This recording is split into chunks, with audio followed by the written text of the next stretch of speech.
টানা দুদিন বাড়বে দিনের তাপমাত্রা। সারা দেশে আজ আগামীকাল দিনের তাপমাত্রা ক্রমশ বাড়তে পারে বলে পূর্বাভাস দিয়েছে বাংলাদেশ আবহাওয়া অধিদপ্তর। 17 জানুয়ারি বাংলাদেশ আবহাওয়া অধিদপ্তরের আবহাওয়াবিদ AKM নাজমুল হকের দেওয়া পূর্বাভাসে এই তথ্য জানানো হয়। হাওয়া অফিস জানায়, আগামী 24 ঘন্টায় অস্থায়ীভাবে আংশিক মেঘলা আকাশ সহ সারা দেশের আবহাওয়া শুষ্ক থাকতে পারে। একই সঙ্গে শেষ রাত সকাল পর্যন্ত দেশের কিছু কিছু এলাকায় হালকা থেকে মাঝারি ধরনের কুয়াশা পড়তে পারে। এছাড়া সারা দেশে রাতের তাপমাত্রা প্রায় অপরিবর্তিত থাকতে পারে এবং দিনের তাপমাত্রা সামান্য বাড়তে পারে।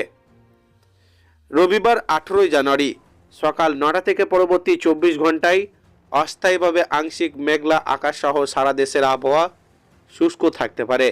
একই সঙ্গে শেষ রাত থেকে সকাল পর্যন্ত দেশের নদী আবহাওয়িকায় কোথাও কোথাও মাঝারি থেকে ঘন কুয়াশা এবং অন্যত্র হালকা থেকে মাঝারি ধরনের কুয়াশা পড়তে পারে। এছাড়া সারা দেশে রাতের তাপমাত্রা প্রায় অপরিবর্তিত থাকতে পারে এবং দিনের তাপমাত্রা সামান্য বাড়তে পারে।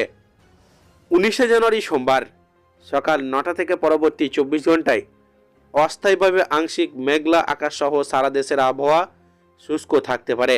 একই সঙ্গে শেষ রাত থেকে সকাল পর্যন্ত দেশের নদী আবহাওয়িকার কোথাও কোথাও মাঝারি থেকে ঘন কুয়াশা এবং অন্যত্র হালকা থেকে মাঝারি ধরনের কুয়াশা পড়তে পারে।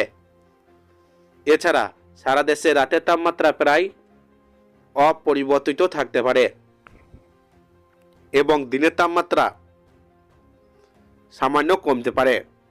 মঙ্গলবার 20 জানুয়ারি সকাল 9টা থেকে পরবর্তী 24 ঘন্টায় শেষ রাত থেকে সকাল পর্যন্ত দেশের নদী আবহাওয়িকার কোথাও কোথাও মাঝারি থেকে ঘন কুয়াশা এবং অন্যত্র হালকা থেকে মাঝারি ধরনের কুয়াশা পড়তে পারে। একই সঙ্গে অস্থায়ীভাবে আংশিক মেঘলা আকাশ সহ সারা দেশের আবহাওয়া শুষ্ক থাকতে পারে। এছাড়া সারা দেশে রাত এবং দিনের তাপমাত্রা প্রায় অপরিবর্তিত থাকতে পারে।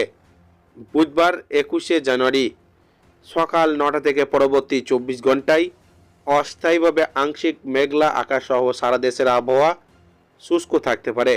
একই সঙ্গে শেষ রাত থেকে সকাল পর্যন্ত দেশের নদী আবহাওয়িকার কোথাও কোথাও মাঝারি থেকে ঘন কুয়াশা এবং অন্যত্র হালকা থেকে মাঝারি ধরনের কুয়াশা পড়তে পারে এবং সারা দেশে রাত এবং দিনের তাপমাত্রা প্রায় অপরিবর্তিত থাকতে পারে। এছাড়া আগামী 5 দিনের মধ্যে রাত এবং দিনের তাপমাত্রা কমতে পারে বলে জানিয়েছে সংস্থাটি।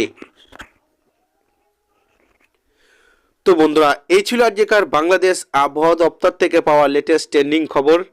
ভিডিওটিকে ভালো লাগলে লাইক করবেন আর এই ধরনের লেটেস্ট খবরগুলি পাওয়ার জন্য চ্যানেলটিকে সাবস্ক্রাইব করে আমার সঙ্গে থাকবেন।